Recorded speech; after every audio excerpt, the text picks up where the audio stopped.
During the summer of 2023, we moved to a remote Scottish Hebridean island to be its only two residents, along with our two pet sheep and pair of cats. These remote islands seem to retain an old-fashioned rhythm and a charm which we find encouraging us to live a more frugal and simple life, the way man was perhaps more intended to. We have an ancient stone cottage to restore, veggies to grow, livestock to build up, fish to catch and smoke, a boat to buy, and much more.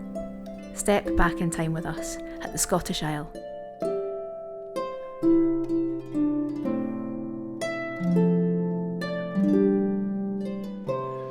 Right, we're having a debate. Seed balls. Where do we put them, and specifically, where do we put them to keep them away from the sheep? Well, there's this little spit here. There's a sort of triangle. They don't really eat there. They don't eat right at the other end. And they don't eat anything On the other side of the burn? on the front here. There's Right the at other the side of the burn, isn't there? Right along the wall and the other side of the burn, yeah. They eat Well, up there. Do you want to concentrate on this side first? Because obviously the front of the cabin, yeah, I want to completely do. I want Yeah. to do as much as we can over there. So, all right then, well, let's get on with it. One of our patrons bought us a big long auger so that we can just zzzz, and one of us can drill and the other one can go and drop the clay balls in. One can drill and the other can plop. If you say so. What are these yellow ones called that are already here? Monkey flower. See all the butterflies in them already. There's some borage in there as well. Well, I can count over here now, there's about 6 butterflies, and these ones that the camera's probably picking up.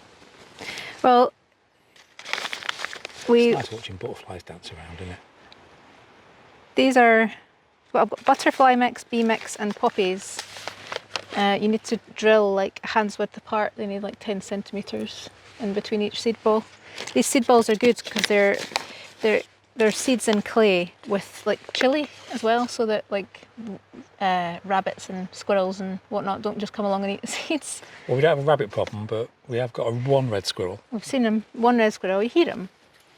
It's such a nice thing for people to gift. It's how different this place is going to look, and everyone's been a part of it. It's just lovely. And you look how spectacular it is by just what's going on right now at the front of the house. And that's what, 3 months? In 3 months so far? Probably, yep, about that. Right, well, hang on, weren't you drilling and I was plopping? Well, it seems to have reversed roles. Okay.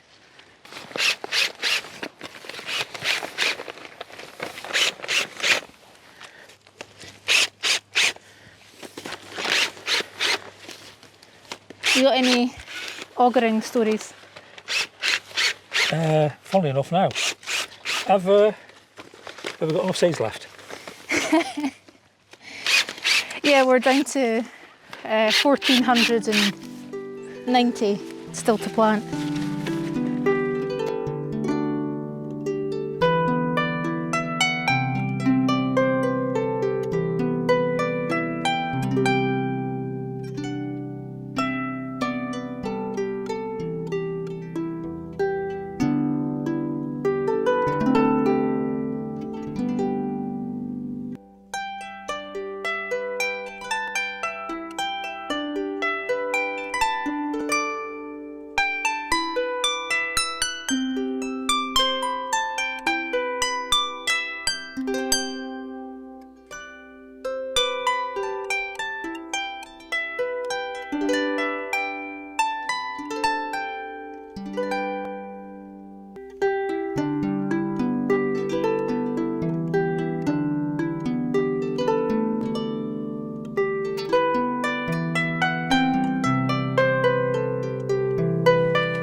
An update on the culprit. So I had a long chat with our stonemason friend Jim, and he explained exactly what's happening with this chimney. The staining that we're seeing on the inside is water ingress, but what it's also doing is, so this chimney's lined, it's lined for a stove. It's got a flue liner and vermiculite all the way up the chimney stack, we think. We're not going to know until we get up there and look down, but that's what we can see looking up. But the water that's coming in through that split crown, can you see that slab on top? See how it's split?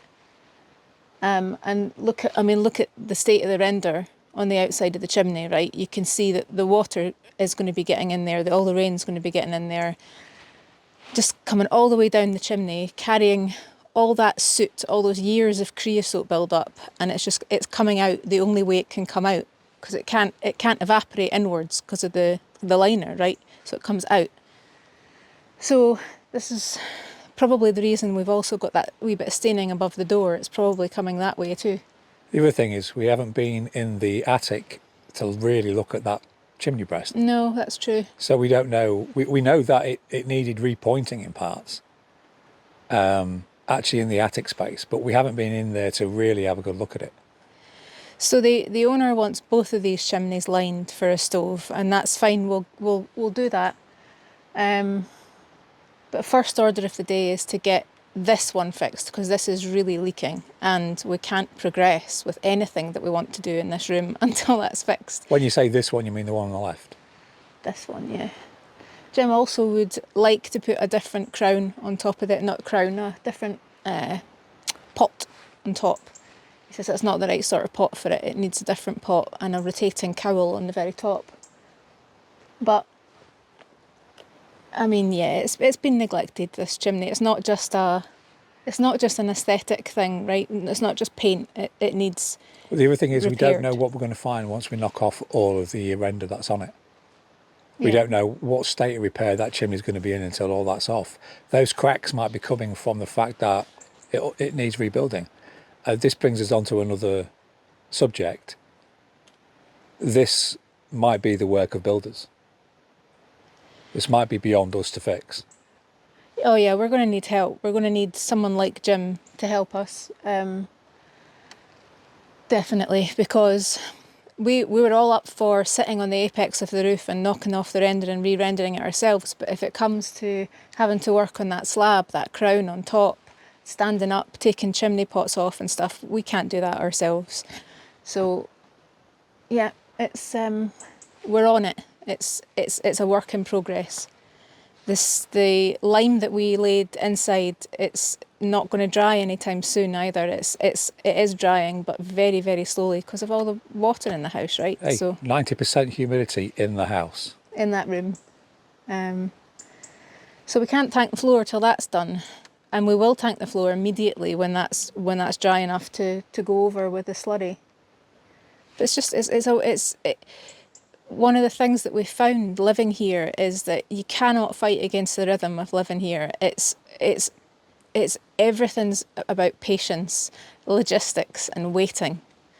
And you're the most patient man on the These are planet, my aren't three you? virtues. That's going to be on your tombstone, isn't it? Yeah, Scott's greatest three virtues: patience, logistics, and what? I can't remember what the other one I said. The other one. Philanthropy, I guess, would be the other one.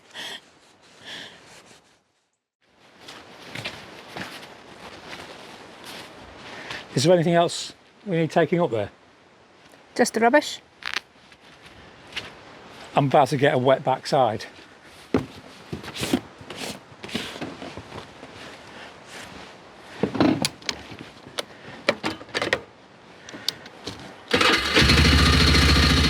Motorbiking.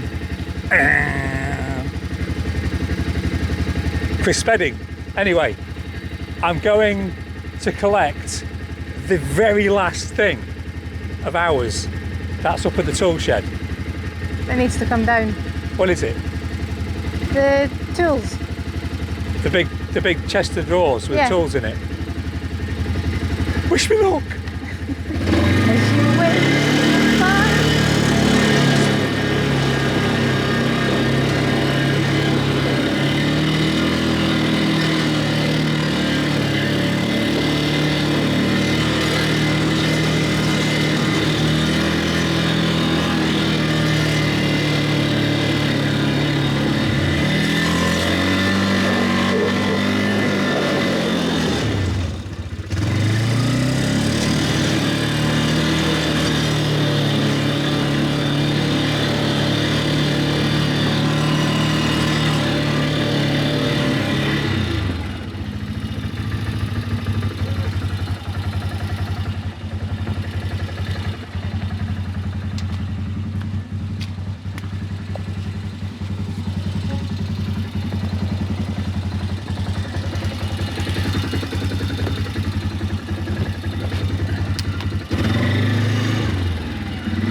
A lot of people say, what do you do with your rubbish?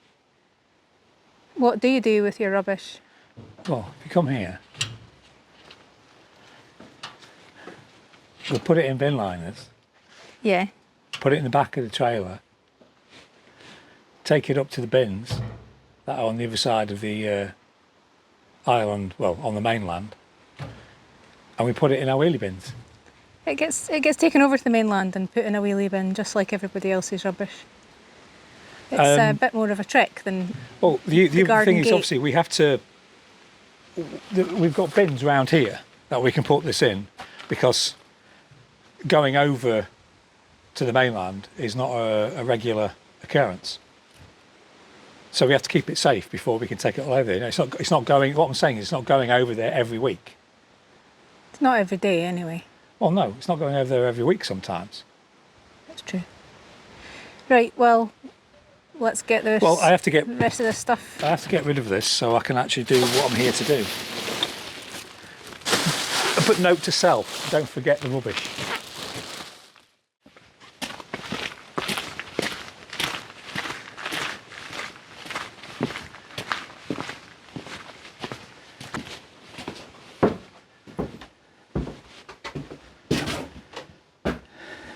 Paint. Paint. I have to seal this before we take it down there, because this one's cracked open, hasn't it? Yeah. This is the white for the ceiling. I forgot all about that. Is this ours as well? Yep. This is... Can you focus on that? Yeah. This is the business, isn't it? Yeah, wasp killer. So anybody who's got a wasp problem, you want to get yourself some of that.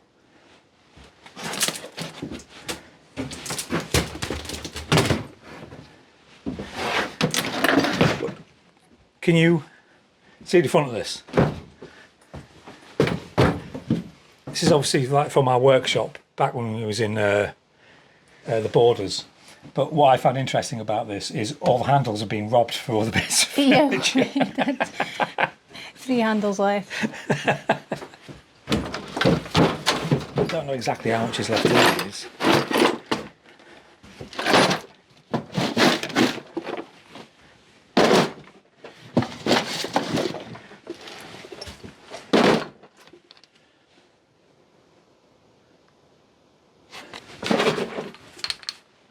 Aha.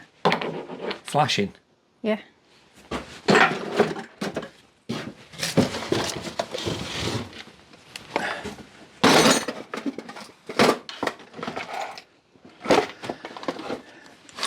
Every antique dealer will have one of these.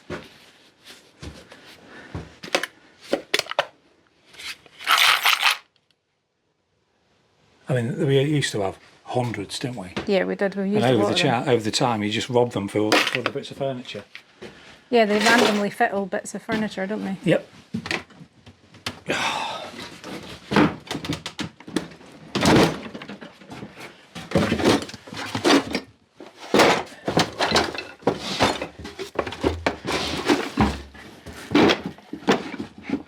Oh, right, to the trailer.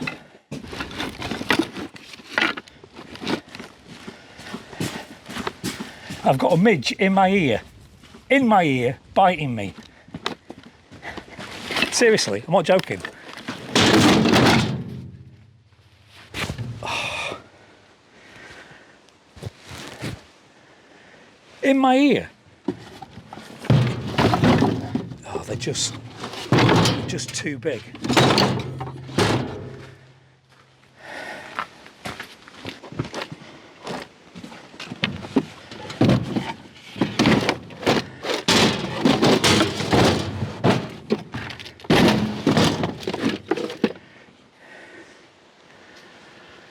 It's an ancient Viking drinking goblet.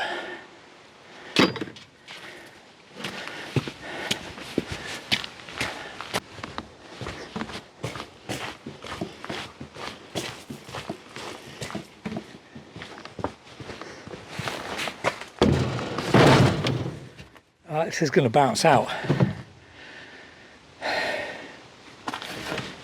I'm going to have to drive back very, very slowly because I can't be bothered coming back again.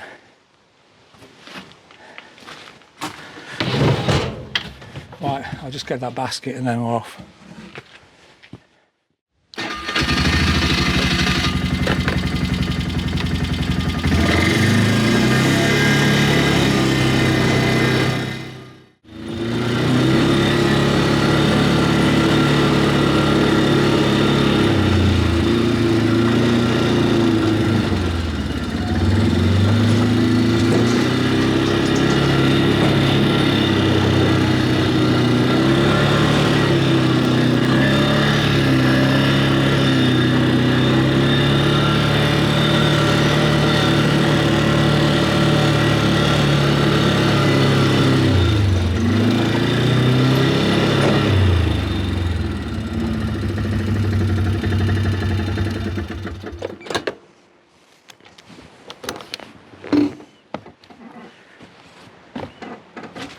It's an incredible difference having the use of this quad and trailer makes to our lives here, because as those of you who've been watching from the start know, we didn't have use of it to begin. Hey up. It's not the owner. It's a different boat. It looks the same though. It confused me as well. But yeah, whenever we haven't got the use of this, which periodically we don't have the use of this, it really is a... We had, when we first moved in, we had to walk everything down that whole track that you've seen by hand. All of our furniture, our king-size mattress, everything. They probably don't know. We don't own the quad. No. We don't own the trailer. No. So there are times where we haven't got use of either. I mean, what we need is our own quad and our own trailer. But I mean, these are 10 grand brand new. They're like 5 grand second hand. Yeah. I don't think, what, these 500, 600 quid, these trailers? No, I think they're more than that. It's a bit of a pipe dream. Are you, or are you putting this up the back? This is now all going in one of the sheds at the back, just for the time being, until there's a permanent location for it, which I'll be getting on with now.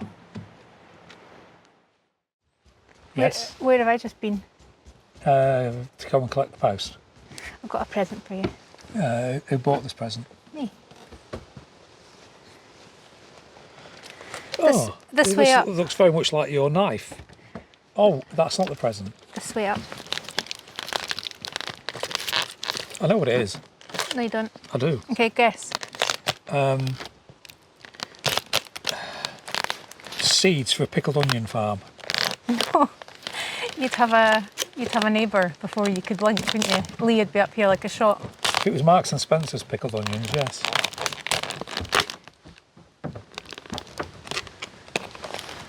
I can't believe it. Really, you dragged me all the way out here to do this for plants. Guess what type of plants they are? Oh, I don't know. What kind of plants are they? Nicotiana. Don't know what that is. Tobacco. Oh, right, tobacco plants. Well, that's a bit more interesting.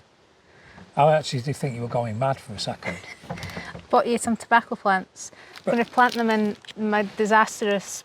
I don't know nothing about tobacco plants. So what's the... Well, you... when they get to full age, you cut the leaves off. They get big. Yeah. Well, I've seen tobacco leaves.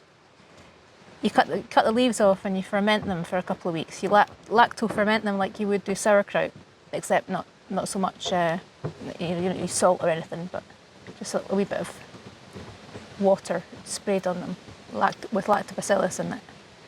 And then after you ferment them, you dry them. And I don't know how much you'll get here, but several pouches worth, I would think. How often do they? I think they come back every year. So just once a year? Yeah. I think they come back after, I don't know. They flower. I mean, we can always collect the seeds from the flowers. Well, just so people don't think, that I was being ungrateful. Well, you were being ungrateful. Hang on. Any man out there knows exactly what I'm about to say. If his other half presents him with plants as a gift, Especially when he's holding a knife in his hand.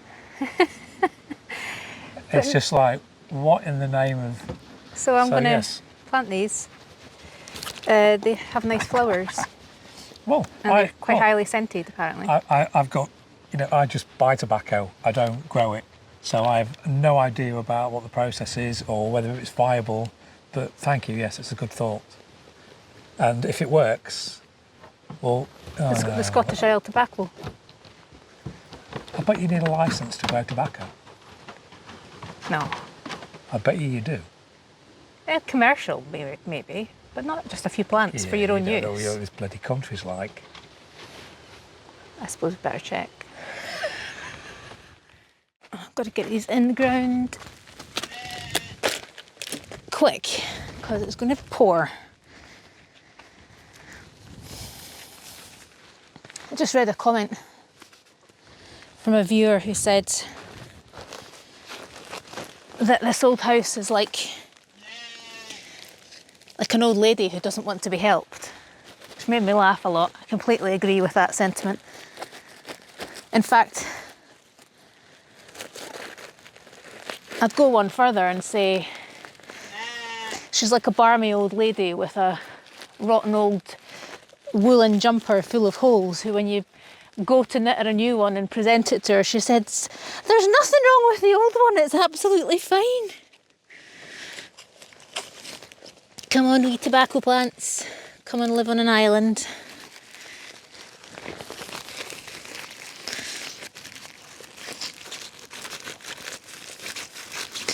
Please survive.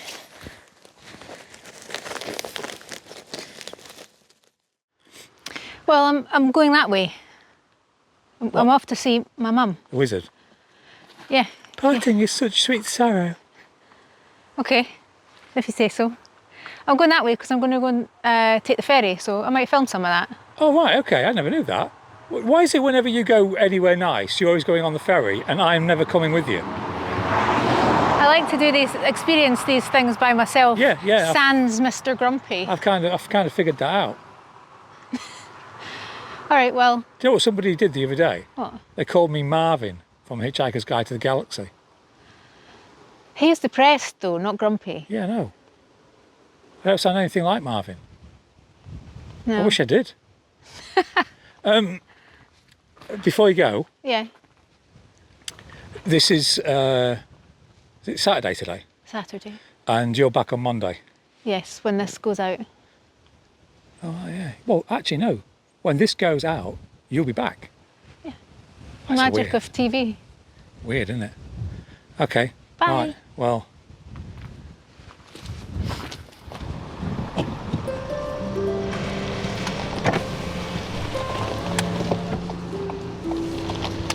Two whole days away from Marvin. Bye.